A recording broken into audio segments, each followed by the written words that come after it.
mean machine in red and black. It's a mean machine in red and black. Ain't nothing finer in the land. Ain't nothing finer in the land. Than a drunk, obnoxious Georgia fan. And a drunk, obnoxious Georgia fan. Go, no!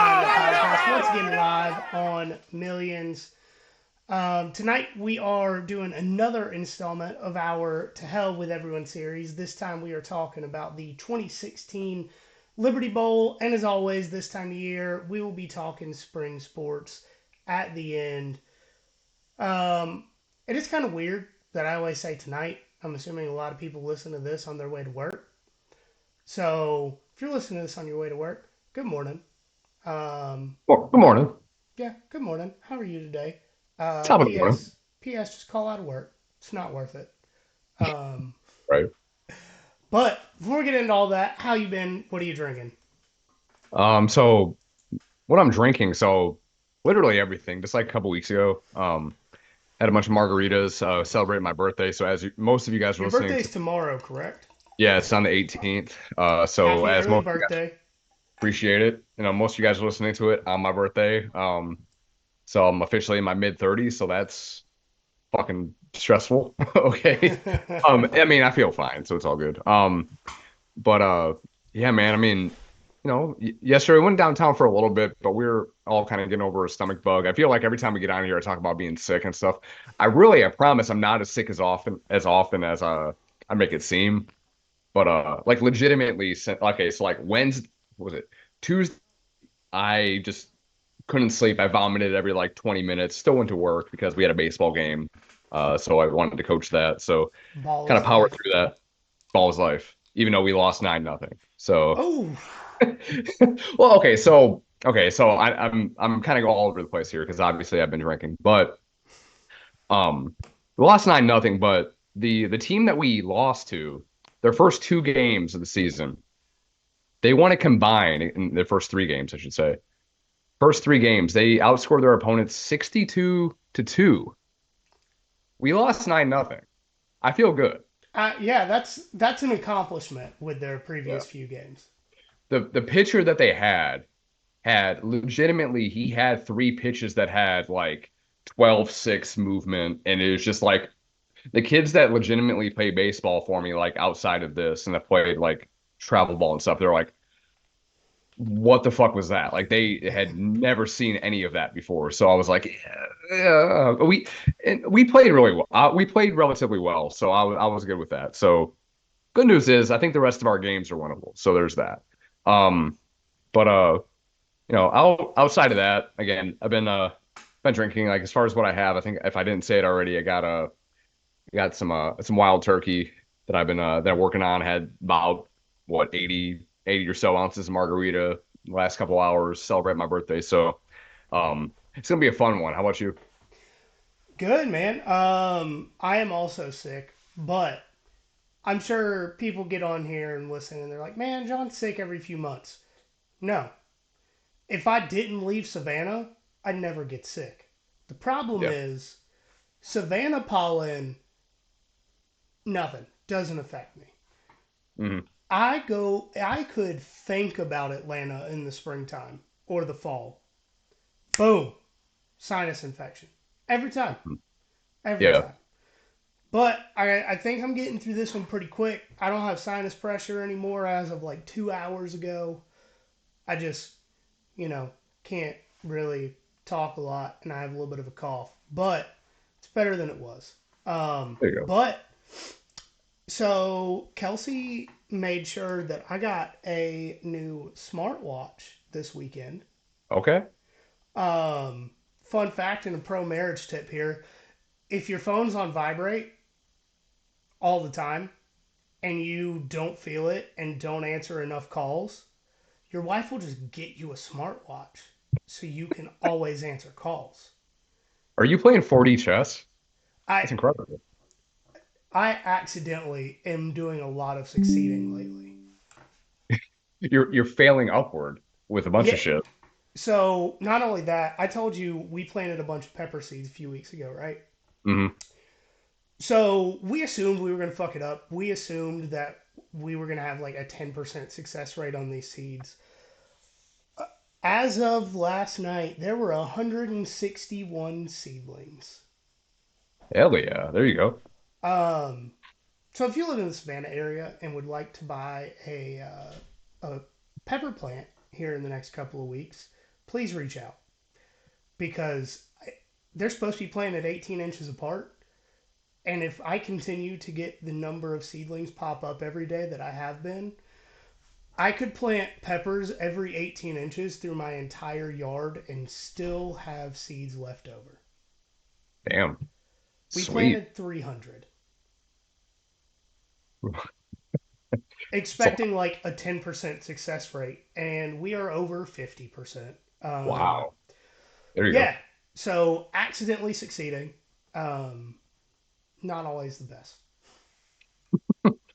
I Oh, do want to throw one thing in real quick. So like go I ahead. was saying, like, again, this is just more just again the sickness stuff. So like I said, I was sick Wednesday. Jen was sick on Thursday. Friday, Stanley woke up, or he didn't wake up. Like I walked into he ended up sleeping on the couch, and I walked in there and just there was vomit everywhere.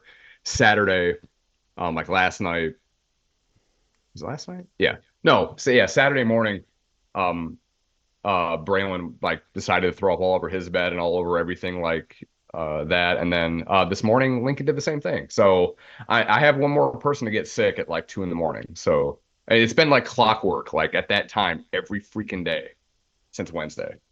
Damn. Um, but I am actually drinking real alcohol tonight. I Oh my, we're both got drinking. Let's go.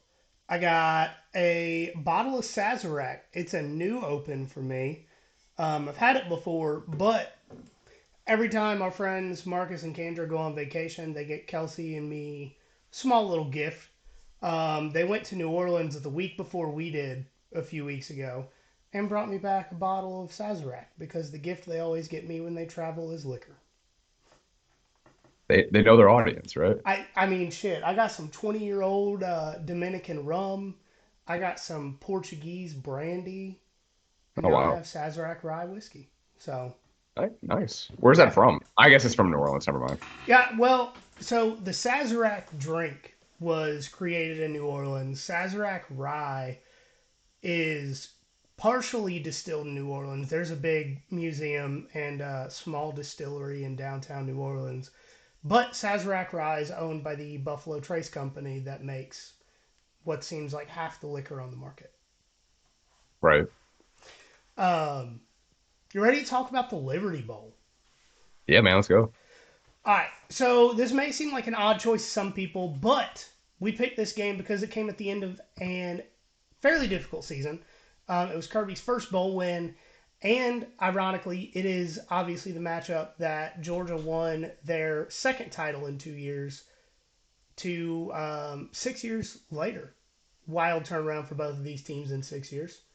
Um, But yeah, so that's kind of why we wanted to talk about it. Also, it puts into perspective just how far Kirby has brought the team since he took over. This is the only time since Kirby got to Athens that they have not played in a New Year's Six game. Hmm. That's incredible, right? It really is. There's very few programs in the country that can say that. Hmm. Um, and then, just I had to throw this in there. On top of playing in New Year's Six games, we no longer have to listen to postseason games with Beth Mallins as a commentator. Thank God. That was Yep, tough. yep. I'm not going to say anything about her personally, but it really seems like that's a fake voice, and it makes everyone hate listening to the game. And it's not that she's a female commentator because like Doris Burke for the NBA is like the best out there, or at least I'm Right. like the best. So like it's not that by any means. It's just it's her. Like, if you told me Holly Rowe and Maria Taylor were going to just do the entire commentary for a game, cool. Perfect. Yes. Yeah, no problem.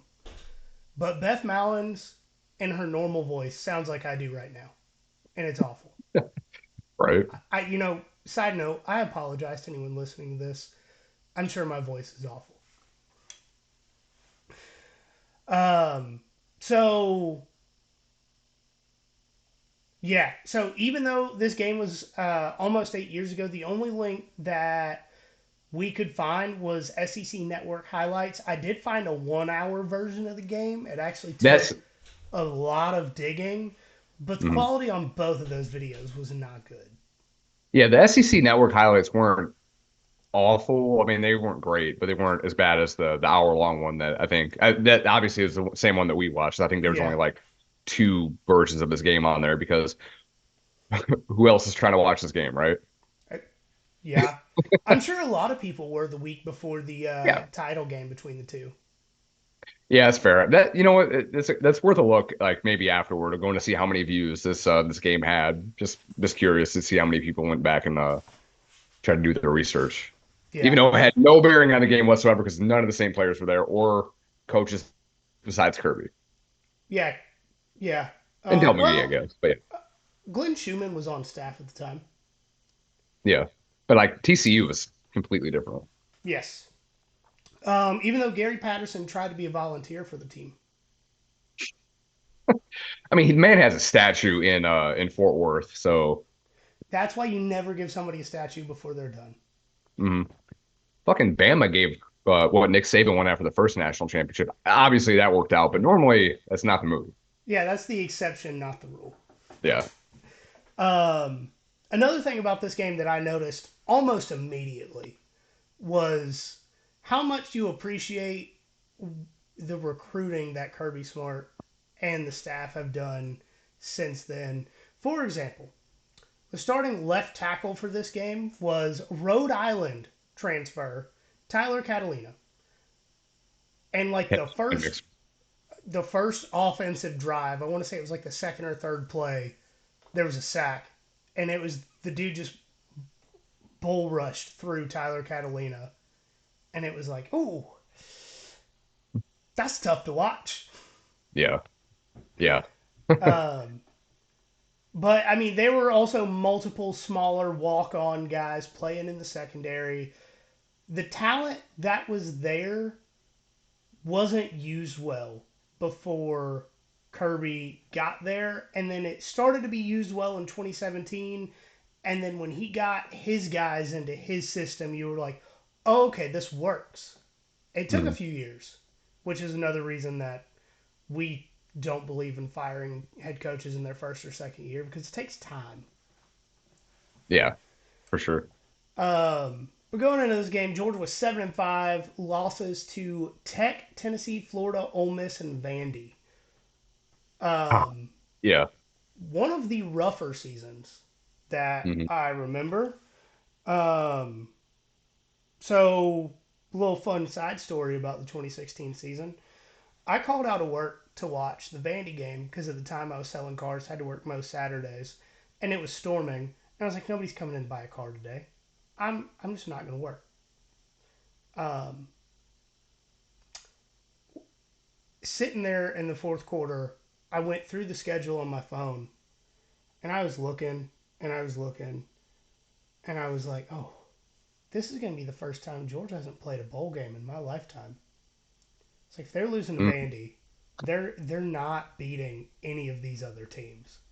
right. Like that was a real come to Jesus moment, sitting alone in my little fucking 600 square foot apartment in Columbia, South Carolina. Like this is bad. This is real bad. And really, like they shouldn't have beat Missouri that year either. So I mean, 6-6 was a real possibility, and Five they and had the seven was a real yeah. possibility. I mean, the 7-5 includes the Hobbs-nail boot against Tennessee again, again. And we'll get into the Jacob Eason stuff later and all that, but um, yeah, man, that was exceptionally rough. And if you at the end of that year, even just watching this game, if you would have said like to us at that time that, you know what, in a little bit over a year from now, Georgia's going to be playing a national championship. No fucking way. No, absolutely not. Not from what we saw that season. And you know what? So the summer between 2016 2017, Barrett Salee. I'm not sure who he's with now, but he was doing a podcast at the time, And that summer is when I first started listening to podcasts. Barrett Sallee in July Hmm. legitimately said the Georgia Bulldogs are going to they're going to win the SEC and play for a national championship this year. Oddly enough, okay, so Barrett he worked for CBS Sports for a long time. I think it maybe a month or two ago his contract ended and he's doing his own thing. He has his own podcast now and he's still doing well with that. But for the longest time, he was the only. Okay, this is a sidebar, but like for the longest time, he was him and then us, the North and Finer podcast, were the only ones doing anything on Threads, if anyone Yeah. can remember. And I would I would just sit there and comment on Barrett stuff like Barrett, it's just you and me here, buddy. You don't have to post this much. That's But funny. no, but Barrett is good though. I love Barrett. Yeah. So, like, shout out to him for being intellectually honest as far as that goes. And he's still one of my favorite people Yeah. in the sports media business. We need to try to get him on. Dude, Barrett's a Georgia guy, like through and through. Like he But he's like when he sees something, he calls it like it is. yeah, He does yeah. he does not always pick Georgia to win the SEC title and all that good stuff. Like we need to let's work on that. Noted. I'm down for it. Um where are we at? Where are we at? Oh, Georgia 7-5 record. Yeah. I remember sitting in my cousin's living room, watch the pick six that beat Auburn, and thinking, we're actually making a bowl this year. That was the Mo Smith play, right? Yes. Dude, okay, so I was thinking about this while you were talking about the record. Who's the bigger Georgia Alabama transfer? Was it Mo Smith or was it Jermaine Burton? Who had a bigger impact? Mo Smith. Mhm. Jermaine Burton didn't really make that big of an impact in his time at Alabama. And that's not Mhm. even trying to throw shade. Like, was he probably their best receiver last year? Yes. Did he put up best receiver stats in that room? No. But without Maurice Smith, Georgia legitimately goes 5-7 in 2016. Mhm. Derails everything because how many guys would have tried to transfer after lifelong damn good dog coach leaves? A new guy comes in, doesn't make a bowl after Georgia won. Mark Smith's average record at Georgia was 10-2 for his entire career, and then a Mhm. guy comes in, doesn't make a bowl. Like that would have been That would have been tough. that'd have been A tough. tough sell. Yeah. So, like, I think, this might be a little grandiose here, but saying that Mo Smith is part of the foundation that's Georgia's currently built on, I don't think is very much hyperbole. No, I mean Kirby owes a lot to Mo. Obviously, he coached him at Alabama the year prior and all that. And I don't know if you remember how big of a deal that was. 'Cause at the time, it was like You couldn't transfer yeah, SEC you school to couldn't, SEC school. yeah, interconference you couldn't do. So Yeah. I mean, it was huge. It was a big deal to be able to get him. So Yeah. Like, and it obviously worked out. Kirby and Nick Saban had to have a phone call conversation for Nick to sign off on it. And then he Yeah. still, like, was gritting his teeth all the way through that process. But without Maurice Smith, I don't think the program would currently be where it is. hmm Yeah, he's got to be on the most important dogs of like that, that year and a half, that transition along with, Lorenzo Carter and Davin Bellamy and Nick Chubb, Sony Michelle, and you got to throw Mo Smith in there, even though he only played 1 year in that, Yeah. but he definitely helped out considerably with that transition from Mark Richt to Kirby. So shout out Mo. So, do you remember? Did you watch this game live? I know it was a noon game during the week. hmm Yeah, I was off. I was off at that point. That was I guess that was the second year I was teaching. So I was, yeah, I definitely had that time off.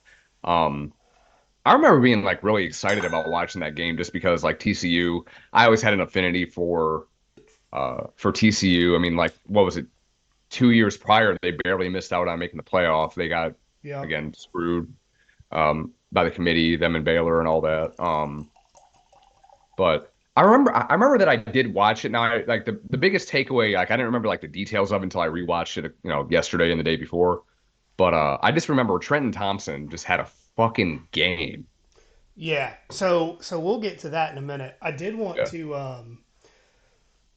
I did want to say that this game was played on my 21st birthday. Oh Um, shit.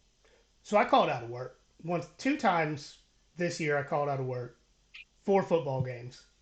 I no Mhm. longer work for either company, so it is what it is. I'll say it. I'll say it. I don't care. Um, but this was my 21st birthday, and that night we were going to. Uh,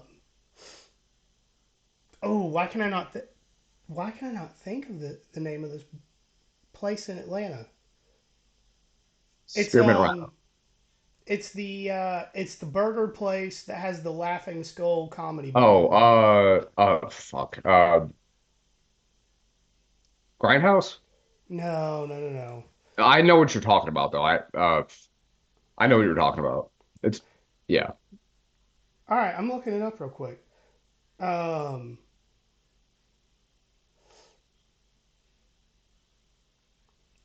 I what the Vortex. There we go. I mean, yeah. The Okay, yeah, there we Vortex. Yeah, so we go. went to Mhm. the Vortex for dinner that night, and I drank. I'm pretty sure I drank an entire handle of Crown Royal between the kickoff of this game and when I went to sleep that night. Mhm. Um, and this was a noon kick. I was home alone because everyone else in the house had to work. So I just sat there and got drunk and pulled out my hair watching this game. A non-New Year's Six game. Yeah. Gotta beat TCU. Yeah. It was stressful. It definitely Yeah. was stressful. I mean, you're not wrong to be doing that. Um, I just figured with our vibe and our listener base, people would appreciate that story. Yeah. Um, but yeah, so we're gonna start talking about players a little bit and then get into the game. Um, and I feel like we say this every time we do one of these about a different player. But could you imagine Isaiah McKenzie in this offense?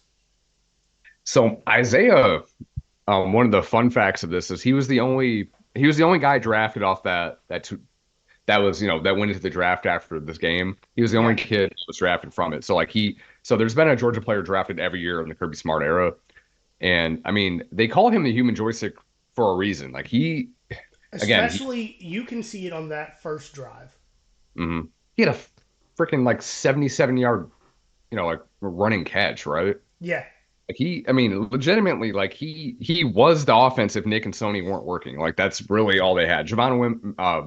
Wims was there and did stuff occasionally. It was more so the following year that Javon he, Wims' breakout year was 2017 yeah. for sure. Now he did have a touchdown catch in this game. And again, we'll Yes, get, but yeah, Isaiah McKenzie was like he was the offense this year. He won again, game winning catch against Missouri. Had a good game in this game, and like I mean, there's an argument that he was the MVP of this team in 2016. I think it would have to be split between him and Lorenzo Carter, or most Yeah, likely, Yeah. one of those two guys. Hmm. Offensive MVP. Yeah, for sure. Hmm. Um, so Jacob Eason, um, I think the if you had to summarize his career at Georgia in one word, it would be potential. Hmm. Because he was rarely great for an entire game. So he went 12 for 21 for 164 yards and 2 touchdowns. He did lose a fumble. He looked like a freshman, just like he did almost all year. But there were drives or plays in every single game he played in where you're like, this kid is going to be great. Yeah, he gave off those like this guy is the next Matt Stafford. This is what we went to G Day for the 92, the 93K day or whatever, Yeah, right? yeah, Like he had those moments. Then yeah. he had moments that were like Baton Bada. I, correct. Um, I mean, just off the top of my head, I can think about at least two or three different different plays in different games that made you think, holy shit, this guy's the answer. Hmm. Obviously, that fourth down against Missouri, Yeah. the bomb of a Hail Mary against Tennessee that should have won the Yeah. game. Right. I there there's another one I can't remember the game it is. But like I said, everything you saw in him was potential. And, this is probably a hot take. If transfer portal was what it currently is when he was in school and he had that extra year to develop in college, I think he'd still be in the NFL. Yeah, he's kind of been like at the end of rosters, like practice squad type guy. I mean, I think he was with I want to say he was with the Seahawks or Chargers last year, maybe, but he Yeah, didn't play. he's been with the Colts, Hmm. or the Seahawks and somebody else. Yeah. Yeah, God, yeah, that would have been huge for him. And in the I believe, and I could be wrong here, I think the red shirt rule is different at that point too. Like Yeah. you, If you I mean, played in you a burnt your red, single game. yeah, you burnt it, Yeah. right? Yeah. So that was just a couple of years ago. Like that, I mean, that wouldn't have impacted him. But even then, if he had the 4 game red shirt, he could have, redshirted, um, that year in 2017 and had that extra year. Yeah, absolutely. Yeah. No, I think Jacob Eason's career in general would have benefited greatly from what players currently have. Oh, yeah, for sure. Yeah. But the quarterback on the opposite sideline, Kenny Hill. A lot of people know him as Kenny Trill. Honestly, if you said Kenny Hill, I honestly would not have known who you were talking about. Yeah. I Kenny Sherrill. Yeah, Yeah. Kenny Trill, boom, got it. He was a former Texas A&M quarterback. He was supposed to be the starter after Johnny Football. And he He did, and he did well that first game or two after that. Like that's where he got the nickname, right? Yes, Yeah. he ended up transferring to TCU. He went 18 to 27 for 146 yards and 2 touchdowns and a rushing touchdown. He also had a fumble loss right before the end of the half. Um, if Georgia's offense was a little bit better, they probably could have gotten a field goal out of that. They did attempt one. But the multiple fumbles on the day were caused by none other than Lorenzo Carter. He was that guy. Hmm. Into the Yeah, he had first that one half. right. Yeah, Yeah. I'm sorry. Go ahead. No, It no, no, went right no. before, yeah, right before the half, and then he had one like the first drive TCU had in the second half. Yeah. At 2016 and 2017, Lorenzo Carter was electric. Hey, and shout out Lorenzo. He just re-signed with the Falcons again. I think maybe a day or two ago. So that's good. You can say a lot of bad things about the Falcons. You can't say much about their defense over the last couple of years, surprisingly. No, it's just their quarterback. That's it. Yeah, that really has been the entire problem. Hmm. Hey, but you know Um, what? They got Midwest Matt Ryan, so let's go. I, they couldn't win one with him before. Let's try it again with a different name. Uh, Um, I love Kirk Cousins though, but anyway, Watching that Netflix quarterback series last year made him so much more likable. absolutely. Even him going to Michigan State, fucking love Kirk Cousins. And he was a quarterback of another team in the NFC North. Like you had every reason to hate him, and then you watch him and you're like, damn it, I like this guy. He's just a good guy, and Yeah. I think he went to high school. I want to say it was like Farmington Hills or whatever. So it was like maybe 5-10 miles away from where I grew up. Oh So man. yeah. But TCU at the end of the first half was up 16-14. Sony Michelle and Isaiah McKenzie were really the only two dogs that could do anything on offense against the Gary Patterson. He was running a 3-3-5. I think he was one of the originators of the 3-3-5 defense. All smaller guys, but they were all fast as hell. Nick Chubb, first half, 13 yards. That's it. Do you smell burnt toast?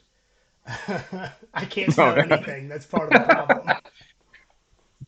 But yeah, 13 yards in the first half. Like he very much looked like, he was still recovering from, his knee injury and all that. And obviously we'll get to it in a second, but the second half, I'm have the same problem. Second half, second half, he went freaking off. So Yeah, finished the game 17 carries, 142 yards, and a touchdown. When they needed to ice the game, they just said, "Hey, Nick, carry the ball," and he went like 2 yards, and then he went 20 yards, and then he went 2 yards, and then they needed out.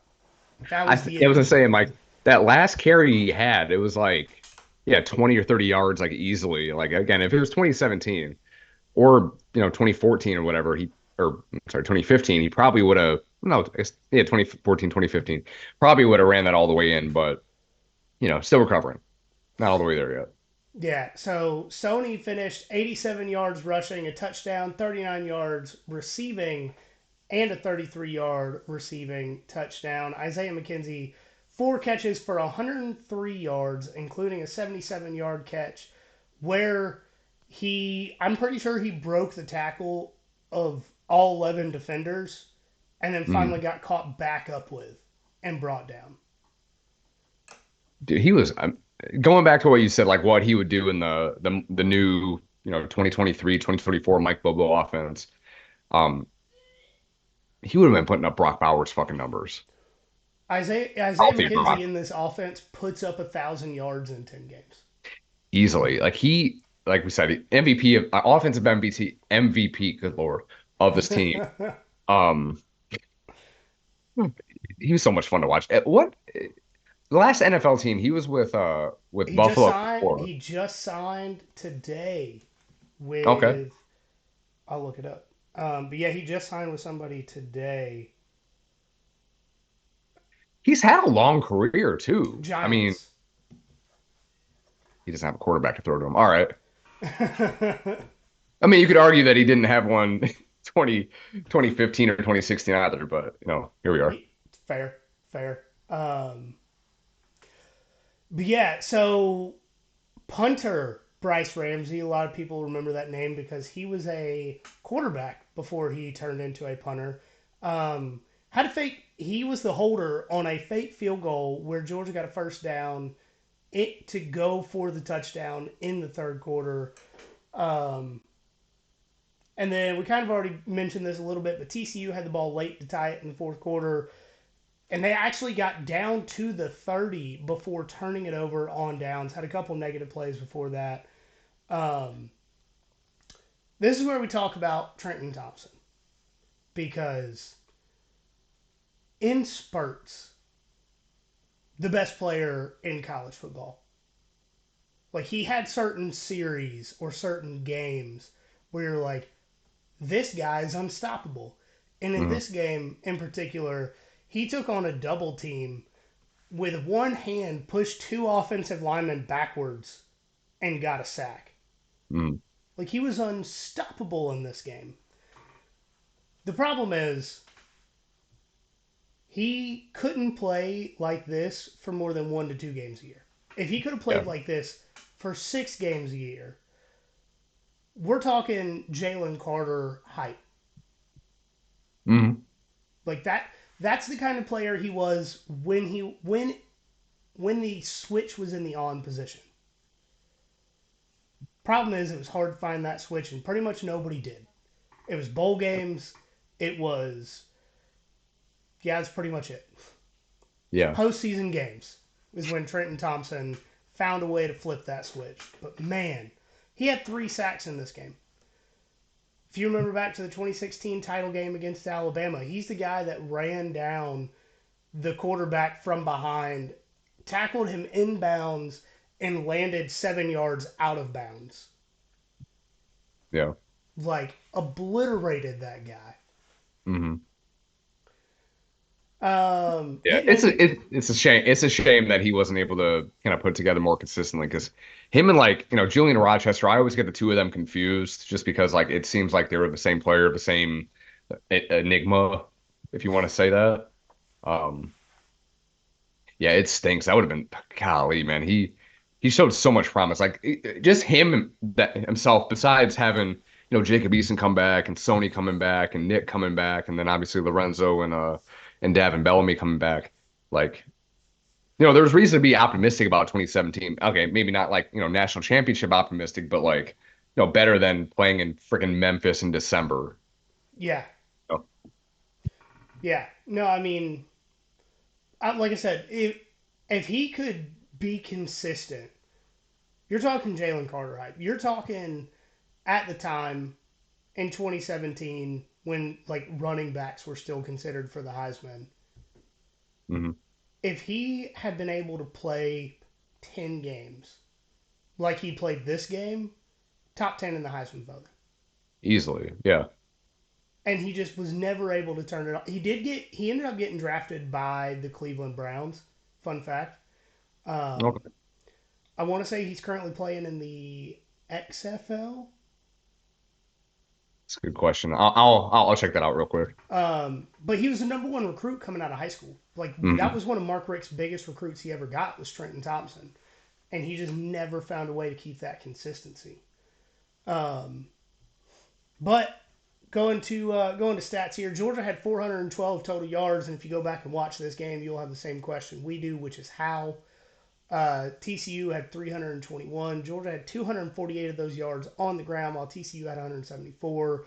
And if you want to know why the offense looks so bad, James Coley was a co-offensive coordinator with Jim Chaney. Nothing else Um, needs to be said. Yeah. yep. So just with the Trenton Thompson stuff, he played in the CFL for 2 years with Saskatchewan. He 2020 he played with Team Nine. I don't know what the hell. Oh, it's the XFL. Never mind. Um, Before they folded that year, but last year he played with the Vegas Nighthawks of the Indoor Football League. Oh, And when he was coming out of high school, he was with so while he was in high school, scouts compared him to All-American, or I'm sorry, All-Pro defensive tackle Ndamukong Suh. So that just, I mean, that tells you what other people thought of him that get paid to like evaluate talent. So yeah, there you go. yeah. Um, and I kind of talked about it earlier, but this game really showed flashes of what we would see for the team in 2017, 2018. This year was a combination of a new quarterback, Nick Chubb being, first season off the ACL series injury. Not a ton of talent at the offensive line and the defensive backfield, but at times you were like, this is a good team. They just have to get those ugly duckling feathers off. Yeah. And, we saw that going into 2017. And, at the end of this game, if you'd have asked me what I thought of the season, I don't know if I could have put what I just said into words. But looking back on it and remembering how I felt after a lot of these games, I think that's how we all felt.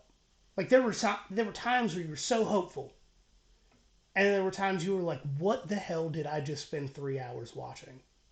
Mhm. And we saw it 2017. It was, they're in the middle of putting a puzzle together. You don't get the picture yet. Yeah, absolutely. Um, So I think that's it for this To Hell with Everyone. We are going to keep trying to do these fairly regularly through the off season, mixing in other content like we have been doing. We're going to try and get some more guests on soon, but we do have a little bit of a spring sports update. Mike, go ahead and hit on basketball. All right. So with basketball, the SEC tournament was played this week. As we're talking right now, they just announced the March Madness, bracket. I don't want to be the bearer of bad news, but Georgia didn't make it. What? I Shocking. I know we should just boycott it. Like we didn't want to be in this shit anyway. Like NIT is for us anyway. That's more our vibe. NIT Are they is, even making the NIT? somebody said we were. I doubt it. I don't know. I think probably by the time that we get off of this, we'll find out what the NIT bracket is, but probably not. I wouldn't think we would. But yeah, but going back to the tournament itself, Georgia was eliminated by Florida a couple days ago. They did beat Missouri. Granted, Missouri was like 0-18 in the SEC, but Georgia did come back and win that game. And just fun fact, Georgia basketball won more games in the SEC tournament than Tennessee did. So is Georgia basketball better than Tennessee? There's an argument. More accomplished, arguably more. Not a good argument, but you could argue it. The NIT tournament will be announced in 45 minutes from us. So Okay. by the time you listen to this, you'll know if Georgia made it or not. Maybe they'll make like there's a third tournament. I can't, it's like four letters. I don't remember what the name of it is, but maybe. We'll see. Um, so baseball. The only bullet point I have is ow. Um, Yeah. because this weekend hurt. This weekend sucked. Yeah. Friday night, the game was close. Georgia close until like the seventh or eighth inning. Georgia was putting up a fight. Ended up losing that game. Yesterday, not really close, and today, Georgia was part of another run rule game. This time it went the wrong direction. Georgia got beat 12-2. Spin zone, because I'm gonna try and gaslight everybody here. Just being honest. Okay. Kentucky is now 19-3. It's a good team. It's a good team. Georgia's 17-4. Georgia still has less losses than Florida, than Vanderbilt, than UC Santa Barbara, and another team I know that's ranked. There's 4 teams that Mhm. are ranked that have more losses than Georgia. But also, Kentucky was picked to finish second in the SEC East this year. Okay. And Kentucky made a super regional last year. So Kentucky baseball is a good team. When Georgia beat Kentucky baseball last year, they were top 10. Like, Kentucky baseball is not a bad team.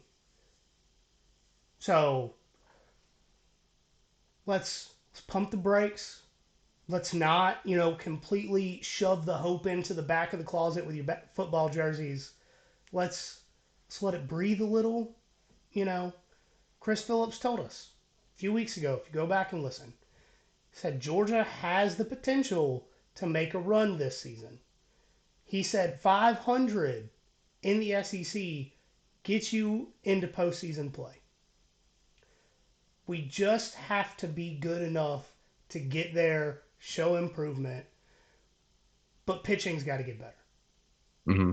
And pitching management could have been a little better this weekend because, and this is Wes Johnson's first time being a head coach, being a team manager. He's going to make a few mistakes every now and then. But this weekend, he was letting guys get in trouble, which early in the season, that's not a bad thing. You want your pitchers to get in trouble, see if they can figure their way out of it. But he was letting guys get in trouble, fight through trouble, lose to trouble, get beat by trouble, and then pulling them. And that's not sustainable. So, both players and coaches can do a little bit better, but it's a learning experience. Let's pump the brakes. Let's pump the brakes. It's not panic time. Just need to improve some. And I mean, I understand where he's coming from on the letting guys try to get out of jams and stuff like that because you don't want to completely ruin their confidence. Again, it's not the same thing as I coach middle school baseball, so it's not nearly the same stakes as Division One, SEC I don't baseball. know, dude. People get shot at sporting events in Savannah. Just saying. That's fair. That's fair. We don't have enough people come to ours. We have like 7 people in the crowd. But still, I mean, I can see where trying to let them get out of trouble and all that, but obviously it didn't work out this weekend. But there's still time to figure this thing out. This team is super talented, and again, you don't want to waste this assuming last season of Charlie Condon. So again, dude's still fucking balling. So still plenty of reasons to watch. It's only the first SEC series. Sky's not And falling. and the rest of the schedule for Georgia, not even gonna lie, it's no joke. Like Yeah. pretty much every SEC series that Georgia has for the end till the end of the season is a ranked team. Like Hmm. it's not going to be easy, but you still have midweek easier games. Hmm. You still have at least one or two series that you should be able to win. I know it's a rivalry series against Florida.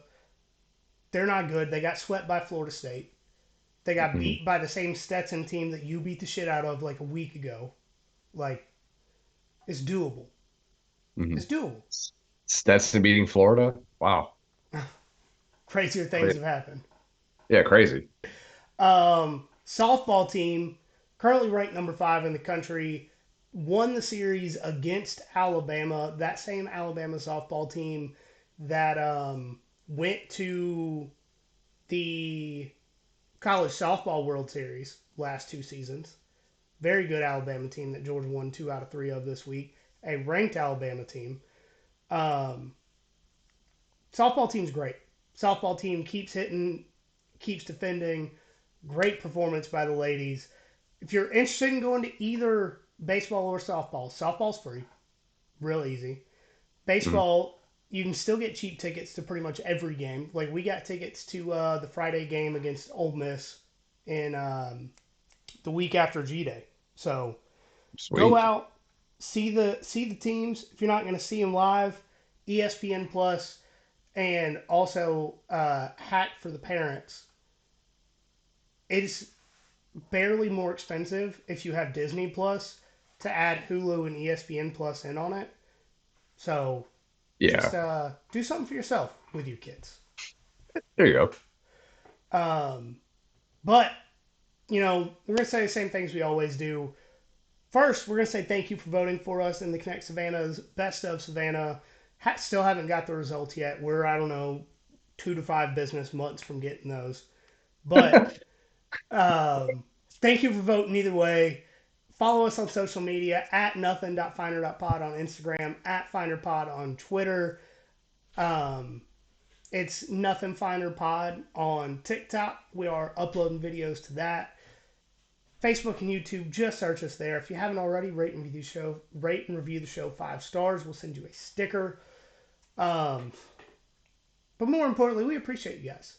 So, as always, remember, there is nothing finer in the land Then a drunk, obnoxious Georgia fan.